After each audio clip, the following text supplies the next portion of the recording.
তোমাকে হারিয়ে আজ আমি হাসতে ভালোবাসি, তাই যখনই তোমার দেওয়া কথাগুলোর কথা মনে পড়ে আমি মন খুলে হাসি।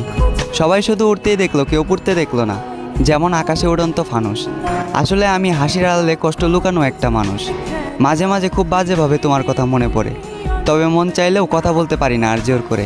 একটা সময় ভালোবেসেছিলে তাই জোর করেছি, আজ ভালোবাসো না তাই সে অধিকারটাও হারিয়ে ফেলেছি।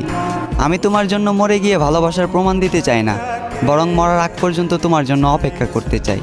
আমি জানি পরিবর্তনশীল মানুষ, তবে আমি একটা অমানুষ, কারণ চোখের সামনে কত মানুষ পরিবর্তন হয়ে গেল, শুধু আমি পরিবর্তন হতে পারলাম না। এবং বিশ্বাস করি এ শরীরের পরিবর্তন হলেও মনের পরিবর্তন কখনোই হবে না। যদি কখনো মনে হয় আমাকে তোমার আবারও প্রয়োজন, তবে নির্দ্বিধায় ফিরে এসো, আমি আবারও গোলাপ দিয়ে করব তোমাকে ফেরানোর আয়োজন।